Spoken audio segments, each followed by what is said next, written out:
We're going to carry on where we stopped last week. पिछली बार हम जहाँ रुके थे वहीं से आगे चलेंगे. Last week we began to speak on how when God blesses us, it is so that we are a blessing to others. और हमने इस बात पर मनन किया था कि जब परमेश्वर हमें आशीष देते हैं वो इसलिए देते हैं कि हम दूसरों के लिए आशीष का कारण बने. And the Lord told Abraham in the book of Genesis chapter 12 verse 2, और परमेश्वर ने अब्राहम को उत्पत्ति 12वां अध्याय की दूसरी आयत में उसको बोला, I'll make you a great nation and I'll bless you. मैं तुझको एक बड़ी जाति बनाऊंगा और तुझे आशीष दूंगा. I'll make your name great and you will be a blessing. और तेरा नाम बड़ा करूंगा और तू आशीष का मूल होगा. I will bless you and you will be a blessing. और मैं तुझे आशीष दूंगा और तू आशीष का कारण बनेगा. And that promise is for us also. और ये आशीष, ये वायदा हमारे लिए भी है. Every good promise in the Bible is the inheritance of every Christian. Bible का हर एक भला जो वायदा है वो हर एक मसीह की मिरास है. In 2 Corinthians chapter 1 verse 20, Paul writes, no matter how many promises God has made, they are yes in Christ Jesus. और दूसरा कुरिन्थियों पहला अध्याय उसकी 20वीं आयत में पौलुस लिखता है, क्योंकि परमेश्वर की जितनी प्रतिज्ञाएं हैं वे सब उसमें हाँ के साथ हैं, इसलिए उसके द्वारा आमीन हुई है. In Galatians 3:16, Paul writes, और गलतियों 3:16 में पौलुस लिखते हैं, the promise was spoken to Abraham and to his seed. निदान प्रतिज्ञाएं अब्राहम को और उसके वंश को दी गई. Scriptures don't say unto seeds meaning many people, but unto his seed meaning one person who is Christ. वह यह नहीं कहता कि वंशों को, जैसे बहुतों के विषय में कहा, पर जैसे एक के विषय में कि तेरे वंश को, और वह मसीह है. And verse 29 of the same chapter, Galatians 3:29 says, if you belong to Christ, you are Abraham's seed and heirs according to the promise. और इसी अध्याय की 29वीं आयत में पौलुस लिखता है, और यदि तुम मसीह के हो तो अब्राहम के वंश और प्रतिज्ञा के अनुसार वारिस भी हो. The word Christian actually means belongs to Christ. और मसीह शब्द का मतलब है जो मसीह के हैं. We belong to him because he purchased us by his blood. और हम उसके हैं क्योंकि उसने अपने लहू से हमें मोल लिया. So we are Abraham's seed. इसलिए हम अब्राहम के वंश के हैं. And heirs according to the promise. और वारिस हैं वायदे के अनुसार. And God told him, I will bless you and you will be a blessing. परमेश्वर ने कहा, मैं तुम्हें आशीष दूंगा और तुम्हें आशीष का मूल बनाऊंगा. Last week we spoke about the blessings that God gives us in terms of what God speaks to us and what God does to us. और पिछली बार हमने मनन किया था उन आशीषों के बारे में जो बातें परमेश्वर हमसे कहता है और हमारे द्वारा से कराता है. His words always do good to us. उसके वचन जो है हमें हमारे लिए हमेशा भलाई करते हैं. His word always encourages us. उसका वचन हमें हरदम प्रोत्साहन देता है. Even in the Old Testament time, at a time of law, in Micah 2:7 we read, God says, do not by words do good to him whose ways are upright. और पुराने नियम में भी हम देखते हैं, मीका 2:7 में परमेश्वर का कहता है कि याकूब के घराने, क्या ये कहा जाए कि यहोवा का आत्मा अधीर हो गया क्या कि ये काम उसी के लिए हुए, उसके किए हुए, क्या मेरे वचनों से उसका भला नहीं होता जो सीधाई से चलता है. And of course, New Testament, because the time of grace, we receive grace from God, and his words always build us up. और हम जब नए नियम के हैं तो नए नियम की जो बाचा है उसके जो वचन है हमेशा हमें बनाते ही हैं. And also always God does good to us. He's altogether good. There's no flaw in him. There's no weakness in him. There's no darkness in him. He's always the best. He does best for us. और परमेश्वर क्योंकि भला है, उसके अंदर कोई कमी नहीं, कोई कटी नहीं, इसलिए वो जो कुछ भी हमारे लिए करता है वो सबसे भला करता है. And God blesses therefore in word and deed. और इसलिए परमेश्वर अपनी बातों से और अपने कामों से हमें आशीष देता है. In the same way, in turn, we are called to bless people in word and deed. और उसी तरह से हमें भी परमेश्वर ने बुलाया है कि हम अपनी बातों से और अपने कामों से लोगों को आशीष दें. In terms of words we speak, if you look at Ephesians 4:29, it says, don't let any unwholesome talk come out of your mouth, but only what is used for building up others, accordingly they will benefit those who listen. और इसीलिए बोलने के विषय में इफिसियों 4 उसकी 29वीं आयत में लिखा है, कोई गंदी बात तुम्हारे मुंह से ना निकले, पर आवश्यकता के अनुसार वही जो उन्नति के लिए उत्तम हो, ताकि उससे सुनने वालों पर अनुग्रह. We got to bless people not only in words, also in our actions. और हमें लोगों को आशीष देनी है ना केवल अपने कामों से, पर बातों से, पर अपने कामों से भी. Galatians 6:10 says, do good to all, especially the family of believers. और गलतियों उसके 6 अध्याय की 10वीं आयत में लिखा है, इसलिए जहां तक अवसर मिले हम सब के साथ भलाई करें, विशेष करके विश्वासी भाइयों के साथ। Everybody, not only believers, especially believers, but even others, we do good to all out of love for God. और विश्वासियों के साथ ही नहीं, पर हम सब के साथ भला करते हैं क्योंकि हमारा परमेश्वर के साथ प्रेम जो है उस कारण से। Hebrews 6:10 says, इब्रानियों 6 अध्याय उसकी 10वीं आयत में लिखा है, God is not unjust. He will not forget your work or the love you have shown him as you helped his people and continue to help them. क्योंकि परमेश्वर अन्यायी नहीं कि तुम्हारे लिए तुम्हारे काम और उस प्रेम को भूल जाए जो तुमने उसके नाम के लिए इस रीति से दिखाया कि पवित्र लोगों की सेवा की और कर भी रहे हो। We're all called to do good works in this world to people. हम सबको इस संसार में परमेश्वर ने रखा है कि हम भले काम करें, And this good works we do is a result of salvation. It's because we have salvation. और ये भले काम इसलिए करते हैं क्योंकि हमारे पास उद्धार है। Last week we spoke about that. Doing good to all and speaking well to all. और पिछले हफ्ते हमने इस पे मनन किया था कि हम अच्छा बोलें दूसरों के लिए और दूसरों के लिए भले काम करें। And today we're going to talk about blessing people with the finances God has given us. और आज हम मनन करेंगे अपने जो परमेश्वर ने धन संपत्ति हमें दिया उसके द्वारा से हम लोगों को आशीष दे। God blesses with all we need for life and godliness. परमेश्वर हमारे को जो हमारी जरूरत है अपने जीवन के लिए उसके लिए सब चीजें परमेश्वर हमारे को देता है। In terms of finances, God always provides our needs. और पैसों की जहां तक बात है परमेश्वर हमारी जरूरत के अनुसार हमारी जरूरत पूरी करता है। In Philippians 4:19, Paul writes, फिलिपियों 4:19 में पौलुस लिखते हैं, My God will supply all your needs according to glory riches in Christ Jesus. और मेरा परमेश्वर भी अपने उस धन के अनुसार जो महिमा सहित मसीह यीशु में है तुम्हारी हर एक घटी को पूरी करेगा। We may not fulfill all our aspirations, our desires, which are not godly, which we want more than what we need when we want, we may not give to us, but the needs He'll provide. हमारी जरूरतों से के अनुसार तो परमेश्वर हमारी जरूरत पूरी करते हैं, पर उसके अलावा हम अपने आराम के लिए ऐश के लिए अगर कुछ मांगते हैं उसको हम परमेश्वर नहीं देते। And He may not give. Sometimes He might give us, but mostly He will not give us. He'll see our attitude towards money. He will see. परमेश्वर हमारा पैसे की तरफ कैसा हमारा उसका नजरिया है उसके अनुसार हमें दे। कई बार हमारे को चीजें दे देते हैं, कई बार नहीं भी देंगे। While the promise of God to meet our needs is always there, we must do our part in handling finances the way God wants us to handle. और परमेश्वर के वायदे तो हमारे साथ है, पर परमेश्वर ने जो हमारे को धन संपत्ति दी है उसको हमें बड़े धार्मिक स्थिति से परमेश्वर के नजरिए से उसको हमें प्रयोग करना चाहिए। To have confidence of financial stability, there are certain things we have to do. और जब हमारे पास ये हो जाता है कि हमारे पास अभी हमारी जरूरत के अनुसार सब कुछ है, तो हमारे को कुछ काम है जो हमें करने चाहिए। Number one, we should be people who pay our tithes to the kingdom of God. सबसे पहला हमें परमेश्वर के राज की बढ़ोतरी के लिए दसवांश अपना देना चाहिए। Where you get spiritual food from, that's where you give your tithes. और जहां से हमारे को आत्मिक भोजन मिलता है वहां पे हमें अपना दशवांश देना है। The member of the church where you worship and you get spiritual food from there, and you get the bread and wine from there, the communion, you give your tithes there. जहां से हमारे को आत्मिक भोजन मिलता है, जहां हम मेज में भाग लेते हैं, वहां हमें अपने दशवांश को देना है। And tithing is as early as the time of Abraham. और ये दशवांश जो है अब्राहम के समय से चला आ रहा है। Abraham came from the defeat of the kings in 14th chapter of Genesis, 18, 19, 20 we read, Melchizedek, king of Salem, gave him bread and wine and blessed him. और ये उत्पत्ति के 14वें अध्याय में हम देखते हैं 18वें आयत में कि जब शैलो के राजा मल्कीसेदेक वो जीत के आया, तो अब्राहम जीत के आया, तो उसने प्रधान ईश्वर याजक उसको रोटी और दाखमधु लेके आया, वो दी उसने अब्राहम को। And then Melchizedek blessed Abraham. और मल्कीसेदेक ने अब्राहम को आशीर्वाद दिया। And then Abraham gave him a tithe. और अब्राहम ने उसको अपना उसमें से दशवांश दिया। And giving tithes is mandatory even in the New Testament. और दशवांश देना नए नियम में भी हम देखते हैं ये अनिवार्य है। Some people think only in the Old Testament tithing was mandatory, but in New Testament also, Jesus said that in 23rd chapter of Matthew verse 23.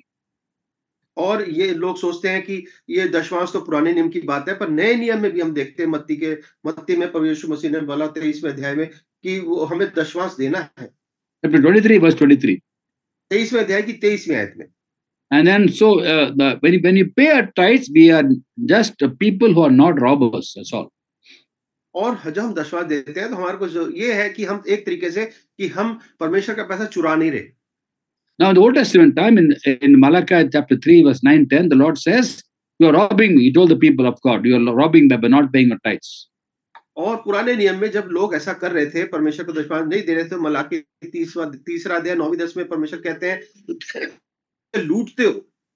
God tells them, "Bring a whole tithe into the storehouse." परमेश्वर कहते हैं अपना सारा दशमांश भंडार में ले आओ। But the Lord told them, "You are robbing me." The question was, how are we robbing you, Lord? और जब वो परमेश्वर उनसे बोलता है कि तुम मुझे ऐसे लूट रहे हो, चोरी कर रहे हो, तो पूछते हैं कि हम कहाँ लूट रहे हैं, हम ऐसा कहाँ कर रहे हैं? And the Lord says, "In your tithes and offerings, you're not giving your tithes, therefore you're robbing me." और परमेश्वर ने बोला तुम अपने दशमांश देने में मुझे चोरी कर रहे हो और उसमें तुम मेरे को लूट रहे हो। So tithe belongs to God, and if you don't give a tithe, you're robbing God. तो दशमांश तो परमेश्वर का है, अगर हम दशमांश नहीं देते तो हम परमेश्वर को लूट रहे हैं। Many churches, people don't pay the tithes. बहुत सी कलीसियाओं में लोग जो है अपना दशमांश नहीं देते। And those who pay the tithes boast about it. "Oh, I pay my tithes." और कई लोग तो बड़ा घमंड करके बताते हैं, मैंने अपना दशमांश इतना दिया। Now, when you pay your tithes, you're just not a robber, that's all. It's not a qualification not to be a robber. और अगर आप दशमांश देते हैं तो बस उसकी एक ही खूबी है कि आप एक तरह से चोर नहीं है और वो उस परमेश्वर का हिस्सा आप दे रहे हैं बस। Not being a robber is not a qualification, isn't it? और एक चोर नहीं होना ये कोई उसकी उत्तीर्णता की या कोई उसकी गुण नहीं है। So first of all, we must pay our tithes because it belongs to God. और सबसे पहले हम परमेश्वर को दशमांश देते हैं क्योंकि वो उसी का हिस्सा है। Second is, if you're under the tax bracket, you have to pay taxes to the government. और दूसरी बात है कि अगर आप कर देने के उसमें श्रेणी में आते हैं तो आपको कर देना चाहिए। If under law of the land, if you're getting enough salary more than the requirement of tax, then you have to pay your tax. अगर आप अपने जिस देश में रह रहे हैं और वहां की आपकी कमाई है वो टैक्स देने में कर देने की श्रेणी में आ रहा है तो आपको टैक्स देना चाहिए सरकार को। In the book of Romans, chapter 13, verse 7, it says, "Pay tax where is due, pay revenue where it is due." Romeo 13:7 में वो कहता है कि जहां जहां पे कर देना जरूरी है वहां देना चाहिए, महसूल लेने का महसूल दो और जहां कर देना है वहां कर दो। We can't say that tithing is spiritual and paying tax is secular. We can't say that.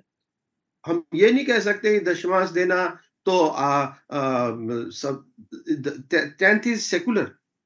Yeah, some people think no, paying tax to government is secular because government is not spiritual. अच्छा, और कई लोग सोचते हैं कि सरकार को अगर हम कर देते हैं तो हम एक तरीके से हम जो है धर्म निरपेक्षता की बात कर रहे हैं क्योंकि सरकार जो है वो तो किसी धर्म को नहीं मान रही। We can't say that because God has commanded us to pay our taxes. पर हम ऐसा नहीं कह सकते कि परमेश्वर ने हमें आज्ञा दी है कि हमें कर देना है। Even Jesus paid tax. He paid tax to the Romans and also the temple tax. अब यीशु मसीह ने भी कर दिया, उसने रोमी सरकार को भी कर दिया और जो मंदिर का कर था वो भी दिया। The third thing is we should clear all our debts.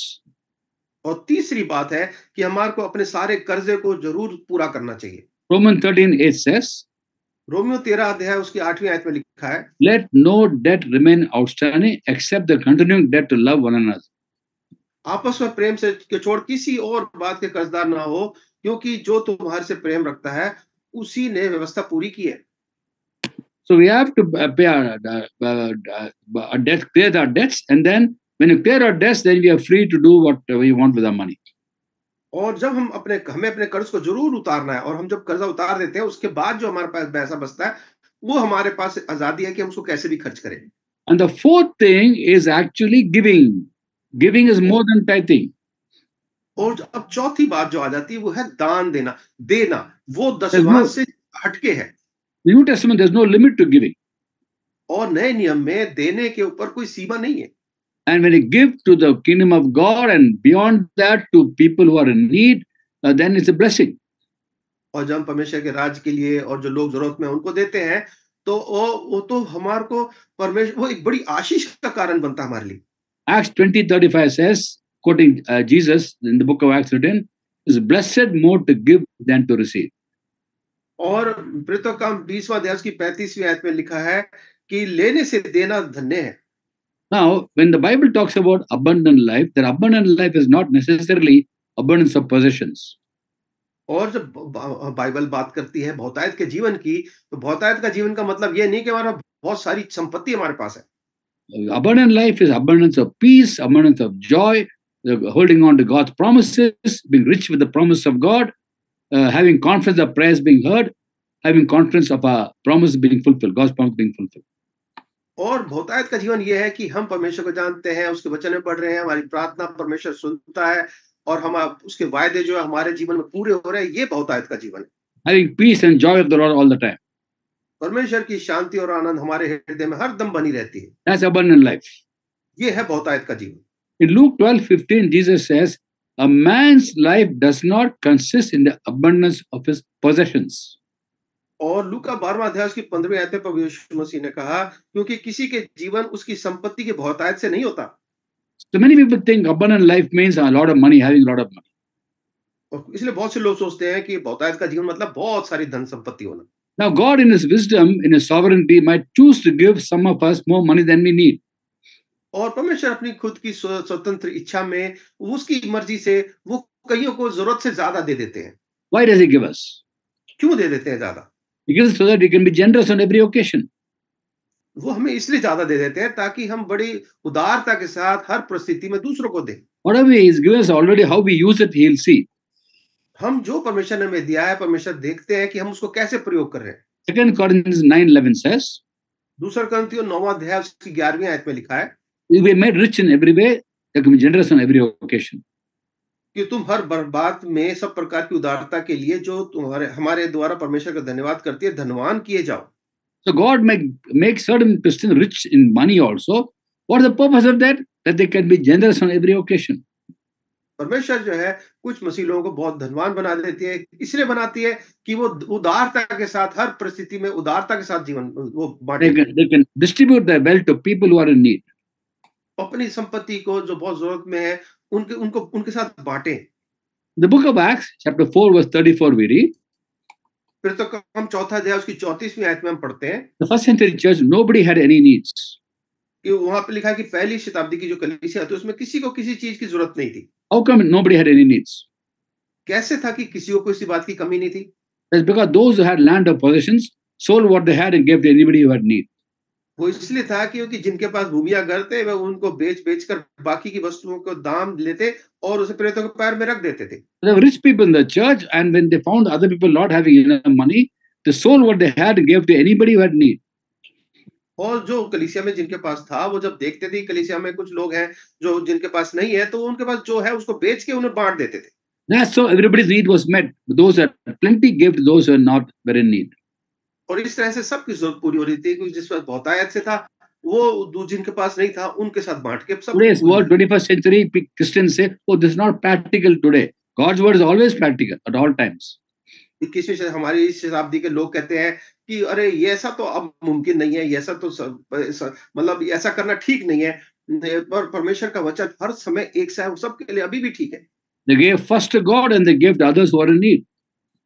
पहले परमेश्वर को देते थे और फिर जो जरूरत में थे उनको देते थे। Imagine today's churches, when the offertory bag goes around and then people put money into the bag and the pastor says this money is for God's kingdom, and then send the bag again second time, again ask them to put money. और जब वो कलीसियाओं में जब वो चंदा इकट्ठा करने के लिए वो बैग लेके जाते हैं, लोग डालते हैं और जब इकट्ठा हो जाता है पास्टर कहता है कि ये परमेश्वर के राज के लिए है और फिर दोबारा से बैग को भेजता है। And then the bag comes back. और वो जो बैग वापस आता है and the pastor sends the bag back to people. Take it, full of money is being sent back. और वो पैसे से भरा हुआ बैग वापस लोगों में भेज देता है। He tells them whoever wants money, take from the bag. और वो कहता है कि जिसको भी जरूरत है वो इस बैग में से ले ले। Can you imagine what will happen? और आप कल्पना कर सकते हैं कि क्या होगा ऐसा होगा तो? The bag won't go beyond the first row. पहली पंक्ति से आगे बैग जा ही नहीं पाएगा। Be empty by that time. वो पहले ही खाली हो जाएगा। And the pastor can transfer the following week. और अगले दिन पास्टर का भी ट्रांसफर हो जाएगा। That's what happened in 21st century church. और ऐसा पहली शताब्दी की कलीसिया में होता। But it's very scriptural to share the wealth that you have. पर ये बिल्कुल आत्मिक है कि हम जो है अपनी संपत्ति को दूसरों के साथ बांटें। Now Timothy was actually an elder in the church in Ephesus. और इफिसुस की कलीसिया का जो अगुवा था वो तिमोथी था। And the apostle Paul wrote to Timothy. और पौलुस तिमोथी को लिखते हैं about how to handle rich people in the congregation. कलीसिया में जो धनवान लोग हैं, उनको कैसे उनके साथ बर्ताव करना है। The Bible, the people are identified as rich people in the Bible, believers. और बाइबल में जो धनी लोग हैं, उनको पहचान दी गई है। For example, Joseph of Arimathea, he was a rich man. जैसे यूसुफ जो अरमतिया का था, वो एक धनवान व्यक्ति था। He was a believer, वो विश्वासी था he was a secret believer, और वो सबको बताए बिना छुपा हुआ विश्वासी था। and he was also a member of the Jewish ruling council. और जो वहाँ पे जो समिति थी, जो अगुवाई करती थी कलीसिया यहूदियों की, उसमें भी वो अपना सदस्य था। Now, those days, whenever a Jew believed in Jesus as the Messiah, he would be thrown out of the synagogue. और उस समय में कोई भी अगर यीशु मसीह को मसीहा करके बोलता था, स्वीकार करता था, उसको सिनेगॉग से, यहूदियों की सभा से बाहर फेंक दिया जाता था। This was a diktat of the authorities of Jewish ruling council. Anyone say Jesus is Messiah, be thrown out of the synagogue. Even family be thrown out. और जो भी उस समय ऐसा बोलता था कि प्रभु यीशु मसीह मसीहा है, उसको उसके पूरे परिवार को, समिति जो थी, उसमें से निकाल के कलीसिया, उसमें से सिनेगॉग से निकाल के बाहर कर देते थे। The decision of Jewish ruling council. और ये निर्णय होता था, जो यहूदियों की जो काउंसिल थी, उसके जो अगुवे थे, वो निर्णय लेते थे। And Joseph was a member of that council. और यूसुफ जो अरमतिया का था, वो उस समिति का अध्यक्ष, उसमें सदस्य था। Now we understand why he was a secret believer. अब समझ में आता है कि वो क्यों छुपा हुआ विश्वासी था। But he was a believer, secret believer, and a rich man. वो विश्वासी था, छुपा हुआ विश्वासी था और एक धनवान व्यक्ति था। We don't condemn people when they are secret believers, and then when they are rich also, we don't condemn them because the Lord loves everybody. और अगर कोई कलीसिया में धनवान है, विश्वासी है, तो हम उसको बुरा ना बोले उनको, क्योंकि परमेश्वर धनवान विश्वासियों से भी प्रेम करता है। So sometime when we read about Jesus telling his disciples, it's easier for a camel to go the eye of needle than a rich man to go to heaven, then we begin to wonder whether rich man can go to heaven or not. और जब प्रभु यीशु मसीह बोलते हैं कि धनवान का सुई में से, जैसे ऊंट का सुई के नाके में से निकलना मुश्किल है, वैसे धनवान का परमेश्वर के राज्य में प्रवेश करना मुश्किल है, तो वो सोचने लगे कि ऐसा फिर कौन जा सकता है परमेश्वर के राज्य में। We think it's wrong to be rich in the church. क्योंकि हमारा ये सोचना होता है कि कलीसिया में जो कोई धनवान है तो वो गलत है। The Lord tells the disciples that, they say, who then can go to heaven? If a rich man can't go to heaven, who will go to heaven? तो चेले पूछते हैं, अगर धनवान व्यक्ति स्वर्ग नहीं जा सकता, तो फिर स्वर्ग जाएगा कौन? And Jesus says, with man it's impossible, with God all things are possible. तो यीशु मसीह बोलते हैं, मनुष्य से तो नामुमकिन है, पर परमेश्वर से सब चीज मुमकिन है। What does it mean? इसका क्या अर्थ है? With God, even a rich man can go to heaven when he humbles himself and accepts Christ as Savior and Lord.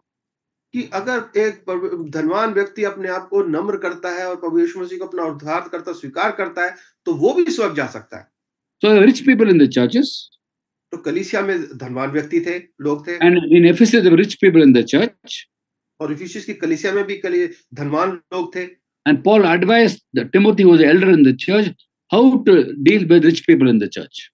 और पौलुस तिमोथी को समझाता है कि कैसे जो धनवान लोग कलीसिया में हैं, उनके साथ कैसे बर्ताव करना है। In 1 Timothy chapter 6 from verse 17 to 21, we read in Hindi only to save time. और पहला तिमोथी 6 अध्याय उसकी 17वीं आयत से हम पढ़ेंगे, सिर्फ हिंदी में पढ़ेंगे। इस संसार के धनवानों को आज्ञा दे कि वे अभिमानी ना हो और चंचल धन पर आशा न रखें, परंतु परमेश्वर पर जो हमारे सुख के लिए सब कुछ बहुतायत से देता है, और भलाई करें और भले कामों में धनी बने और उदार और सहायता देने में तत्पर हों, और आगे के लिए एक अच्छी नींव डाल रखें और सत्य के जीवन को वश में कर लें। Praise God. Yeah, that's all.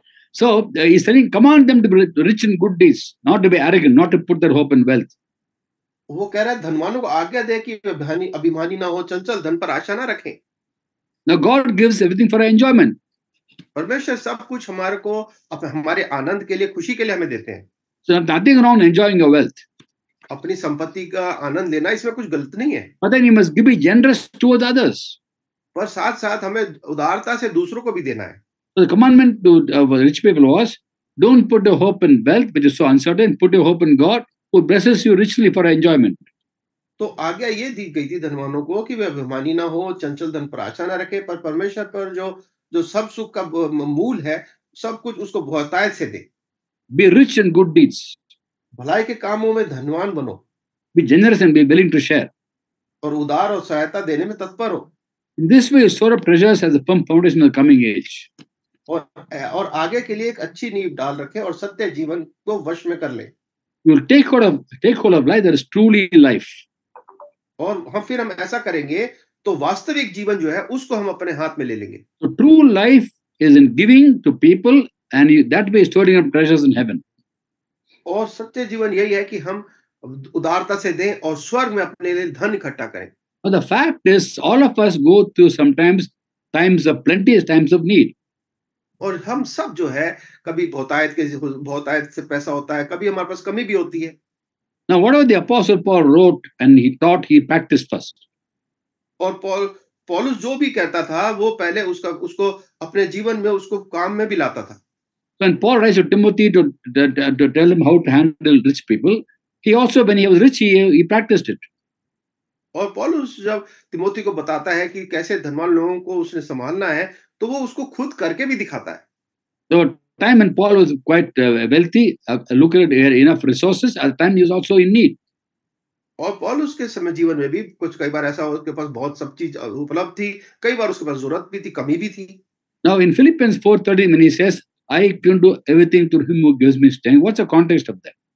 और फिलिपियों 4:13 में जब वो कहता है कि मुझे सामर्थ देता है और उसमें सब कुछ कर सकता हूँ, इसका संदर्भ क्या है? He was talking about how he can handle financial difficulties. वो इस बात को बता रहा है कि कैसे जो आर्थिक घटी है उसको वो कैसे उसका सामना करता है। We read from verse 11 to 13 of Philippians 4 to understand the context of 13th verse. हम 11 से 13वीं आयत को पढ़ेंगे ताकि समझ में आ जाए। यह नहीं कि मैं अपनी घटी के कारण यह कहता हूँ, क्योंकि मैंने यह सीखा है कि जिस दशा में मैं हूँ उसी में संतोष करूं। मैं दीन होना भी जानता हूँ और बढ़ना भी जानता हूँ। हर एक बात और सब दशाओं में तृप्त होना, भूखे रहना और बढ़ना घटना सीखा है। जो मुझे सामर्थ्य देता है उसमें मैं सब कुछ कर सकता हूँ। When Paul wrote the letter, he was in need, he was in financial need. और जब पौलुस ये पत्री लिख रहा था तो वो बड़ी आर्थिक जरूरत में था। He said, "I'm not writing this because I'm in need." वो कहता है कि मैं इसलिए नहीं लिख रहा कि मैं जरूरत में हूँ। मैं घटी के कारण नहीं लिखता हूँ, not because I'm in need, but I'm writing. I know the secret of being content, whatever the circumstances. और वो कहता है कि मैं अपनी घटी के कारण नहीं ऐसा लिख रहा हूँ, पर मैं कह रहा मैं हर स्थिति में दशा में संतुष्ट रहना कैसा आता है मैंने सीखा है। I know what's to have plenty, what is to be in need. कहता मैं जानता हूँ बहुतायत में भूखा रहना क्या है, बढ़ना क्या है, घटना क्या है, सब जानता हूँ मैं। Which means at that point of time he was in need, financial need. इसका मतलब कि इस परिस्थिति में, इस समय में पौलुस बड़ी एक आर्थिक जरूरत में था। But earlier he had plenty. पर पहले उसके पास बहुतायत था। When he had plenty, he gave generously. और जब वो बहुतायत में था उसने उदारता के साथ दिया। Many Christians, when they give generously, when they're plenty, when they're in need, they say, "Oh, I shouldn't have given so much. In those days I had a lot, I gave away. Now if I had not given away, I would have had enough money." People think like that. और लोग ऐसे सोचते हैं कि अरे देखो जब मेरे पास बहुतायत से था मैंने बांट दिया, अब मेरे पास जरूरत है, मेरे को शायद ऐसे बांटना नहीं चाहिए था, नहीं तो मेरे पास अभी होता। Paul knew what is to have plenty, what is to be in need. पौलुस कहता है कि मैं जानता हूँ कि बहुतायत से होना क्या है और कमी में होना क्या है, घटी He में was क्या in है। need, he had strength to face the difficulties. और जब वो जरूरत में था वो जानता था कि कैसे इस कठिन परिस्थिति में उसका सामना करना है। So what did Paul do when he had plenty? He enjoyed himself, I'm sure, whatever he needed, he enjoyed, and he gave away to people who are in need. और जब उसके पास पौलुस पर बहुतायत था उसने उसका आनंद उठाया और जो कुछ उसके पास था उसने दूसरों के साथ बांट दिया। What did he do when he was poor? पर जब उसके पास कमी थी, जब गरीब था हो गया, तब उसने क्या किया? If you look at 2 Corinthians 6:10, it says, when he was poor, he's making others rich.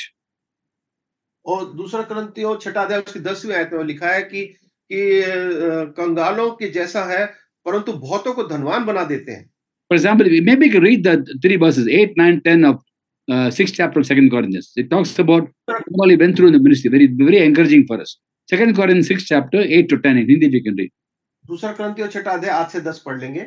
आदर और निरादर से, दुर्नाम और सुनाम से, यद्यपि भरमाने वालों के जैसे मालूम होते हैं तो भी सच्चे हैं, अनजानों के सदृश्य हैं तो भी प्रसिद्ध हैं, मरते हुओं के जैसे हैं और देखो जीवित हैं, मार खाने वालों के सदृश्य हैं परंतु प्राण से मारे नहीं जाते, शोक करने वालों के समान हैं, परंतु सर्वदा आनंद करते हैं, कंगालों के जैसे हैं, परंतु बहुतों को धनवान बना देते हैं, ऐसे हैं जैसे हमारे पास कुछ नहीं तो अभी सब कुछ रखते हैं। What a beautiful passage about how he went to the ministry. When he was poor, he was making others rich. और कितनी सुंदर ये बात पौलुस लिखते हैं कि जब वो गरीब कमी में था तब वो दूसरों को धनवान बना रहा था। When he wrote the letter to the Philippians, he was in need. और जब वो पर फिलिपियों की पत्री को जब लिखते हैं पौलुस तो उस टाइम वो बड़ी जरूरत में थे। So what a wonderful letter that is, Philippians. और फिलिपियों का जो पत्री है वो कितनी खूबसूरत एक पत्री है। The main theme in Philippians is rejoice, rejoice, rejoice. Again, I say rejoice. और फिलिपियों की पत्री जो है उसका मुख्य जो विषय है वो है आनंदित रहना। वो बार बार कहता है आनंदित आनंदित, वो कहता फिर से कहता हूँ आनंदित रहो। When we have a lot of money, we enjoy. After some time, when we become poor, don't be complaining. Many people complain to God. Here, he's not complaining, he's rejoicing. और जब हम पास बहुत कुछ होता है तो हम आनंद होते हैं, पर जब कमी होती है तो बहुत से लोग शिकायत करने लगते हैं। यहाँ पे पौलुस जो शिकायत नहीं कर रहा, वो आनंदित हो रहा है। God provide for us resources, financial resources for us to give away at times. Other time when you're poor, he gives us strength to face the situation. और परमेश्वर हमारे को आर्थिक चीजें देता है ताकि हम उसको उसमें आनंद उठाए। और जब हमारे पास घटी होती है परमेश्वर हमें सामर्थ्य देता है कि उस परिस्थिति का भी हम सामना कर सकें। We can do all things through him who gives us strength. और उसका कहता है कि मैं उसमें जो मुझे सामर्थ्य देता है सब कुछ कर सकता हूँ। So it's very important to understand that, take an example of the Apostle Paul, we must know how to handle finances. Ask God wisdom to know how to handle finances. When you have extra money, ask God where to give, to whom to give. तो हम पौलुस की तरह परमेश्वर धन्यवाद दें जब हमारे पास होता है और उसे अकल बुद्धि मांगे कि हम अपने जो परमेश्वर ने हमें धन दिया उसको कैसे हमें संभालना है, और जब हमारे पास जरूरत होती है तो हम दूसरों के साथ बांटें। God will see how we handle the money He already has given us. परमेश्वर देखना चाहता है कि जो पहले ही उसने हमें दिया हुआ चीजें उसको हम किस तरह से उसका प्रयोग कर रहे हैं। When you handle it wisely and thereafter give to people, He'll give us more to give. जब हम परमेश्वर देखेंगे कि हम उस जो उसने दिया है उसको हम बुद्धिमानी से प्रयोग कर रहे हैं तो परमेश्वर हमारे को और देंगे ताकि हम और दूसरों के साथ बांट सकें। 2 Corinthians 9 chapter verse 10 says, दूसरा कुरिन्थियों 9वां अध्याय उसकी 10वीं आयत में लिखा है, you supply seed to sower and bread for food, will supply increase your store of seed.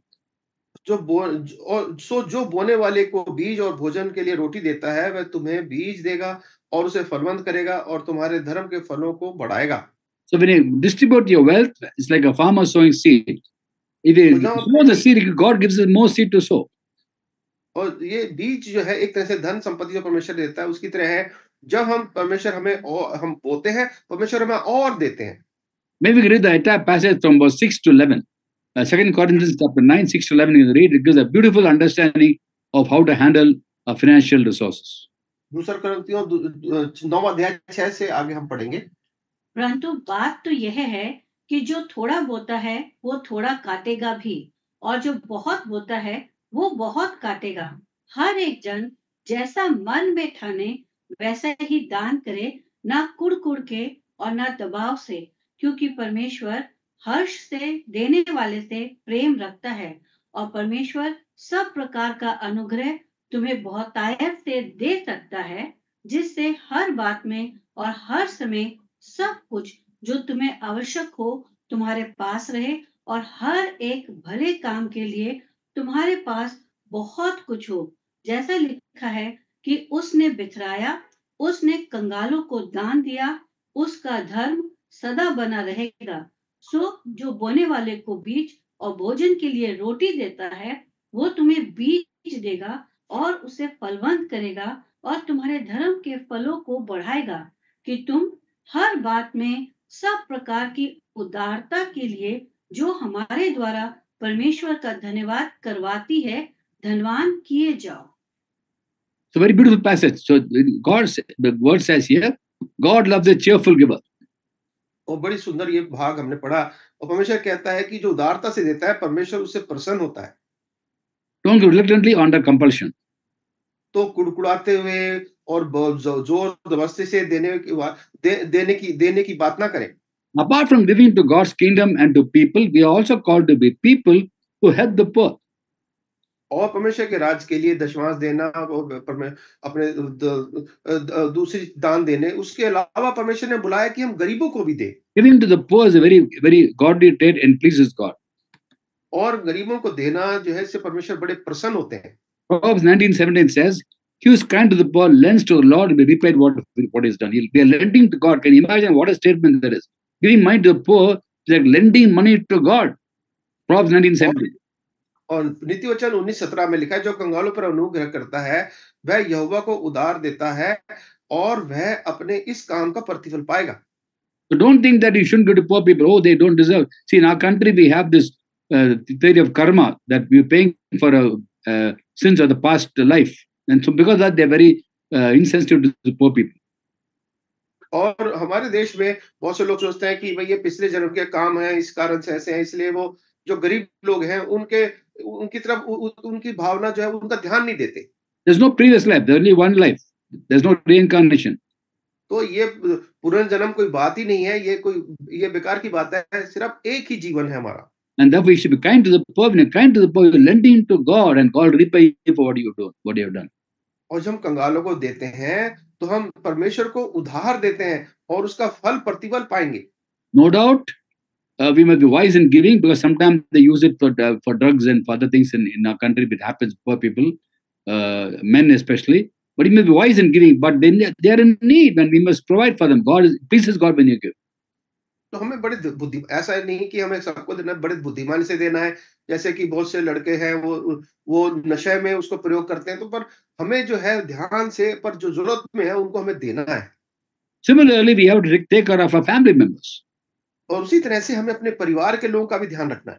Especially elderly people, when they're old, they need money, and children should provide for their parents. और खासकर जब बुजुर्ग लोग हैं, उनको पैसे की जरूरत होती है, तो उनके बच्चों को उनकी मदद करनी चाहिए। Very, very scriptural to do that. और ये बिल्कुल वचन के अनुसार ऐसा करना। But Jesus rebuked the Pharisees for giving money to the kingdom to the temple, but not looking after the parents. They're breaking the law for the sake of tradition. और प्रभु यीशु मसीह ने भी उन लोगों को, यहूदी लोगों को डांटा कि वो व्यवस्था के अनुसार जो कलीसिया में और भवन में तो दे रहे परमेश्वर के, पर अपने बुजुर्ग माँ बाप का ध्यान नहीं रख रहे। 15th chapter of Matthew, read the first few verses. These people are telling, whatever we are supposed to give to the parents, we're giving as korban. Korban means to God we are giving. और वो मत्ती के 15वें अध्याय में हम देखते हैं कि वो जो कुछ देते थे वो सोचते थे हम बड़ी कुर्बानी दे रहे हैं। The Lord told them, you are breaking the law for the sake of tradition. Law says, honor your parents. Honoring parents also with money. और उन्होंने कहा कि तुम रीति के कारण परमेश्वर की आज्ञा को टाल रहे हो और तुम अपने माता पिता का ध्यान करना चाहिए आज्ञा के अनुसार। Let's look at 1 Timothy 5:8 in Hindi. पहला तिमोथी 5वां अध्याय उसकी 8वीं आयत को पढ़ लेंगे। पर यदि कोई अपनों की और निज करके अपने घराने की चिंता ना करे, तो वो विश्वास से मुकर गया है और अविश्वासी से भी बुरा बन गया है। विश्वास से भी बुरा बन गया। You're worse than an unbeliever. And here it says चिंता करना, but actually it is providing for the needs, providing for relatives. और यहाँ पे चिंता करना लिखा है, पर वास्तव में ये होना चाहिए कि हमें उनकी, यहाँ पे होना चाहिए कि हमें उनकी जरूरतों का ध्यान रखना चाहिए। And looking after your family members is after first of all pay your tithes, give to God's kingdom, give to the poor, give to people in need, give to family, giving. You are blessed when you give. तो परमेश्वर ने हमारे शुरू से ये बोला कि हम दशमांश दें, अपने हम कलीसिया में दें, कर दें और जरूरतों को दें, जरूरतमंदों को दें और अपने गरीबों को दें। तो हमें शुरू से परमेश्वर देने की बात कह रहा है। And Proverbs 11:25 says, Proverbs 11:25, a generous man will prosper, he refreshes others, will himself be refreshed. और फिर तो काम 11:25 में लिखा है, उदार प्राणी हर्षपुष्ट हो जाता है और जो औरों की खेती सींचता है उसकी भी सींची जाएगी। So we need wisdom of God to know how to use the money we already have. तो हमें परमेश्वर की बुद्धि चाहिए कि जो परमेश्वर ने हमें पहले धन दिया हुआ है उसको हम बुद्धिमानी से प्रयोग करें। When we are in need now, don't feel bad about it. Don't feel self-pity. Be busy encouraging other people. Make them spiritually rich when you are financially poor. तो अगर आपके पास अभी आर्थिक रीति से आप कम हैं, तो आप चिंता ना करें, पर आप परमेश्वर के लोगों की आत्मिक रीति से उनको मदद करें, आत्मिक रीति से। Paul wrote to Philippians from prison in Rome. और पौलुस ने फिलिपियों की पत्री को जब पत्री लिखी विश्वासियों को, वो जेल से लिखी। and he was in financial need. और वो आर्थिक तंगी में भी था। Would you ever imagine that 2000 years later he'll be making us so spiritually rich by those words? और हम इसकी कल्पना करें कि 2000 साल के बाद आज हम उसकी उन बातों से हम आत्मिक रीति से आज धनवान हो रहे हैं। As God blesses, let's bless other people. जैसे परमेश्वर हमें आशीष देते हैं, हम दूसरे लोगों को आशीष दें। As God gives us money, let us share the money with others. और जब परमेश्वर हमें धन देता है, तो हम उस संपत्ति को दूसरों के साथ बांटें। Generous person will prosper. और जो उदार व्यक्ति है, वो आशीष पाएगा। In the world, when you give, you lose. In the kingdom of God, when you give, you gain. संसार में अगर हम देते हैं तो हम खोते हैं, पर परमेश्वर के राज में अगर हम देते हैं तो हम और आशीष पाते हैं। God bless you all. परमेश्वर सबको आशीष दे। Till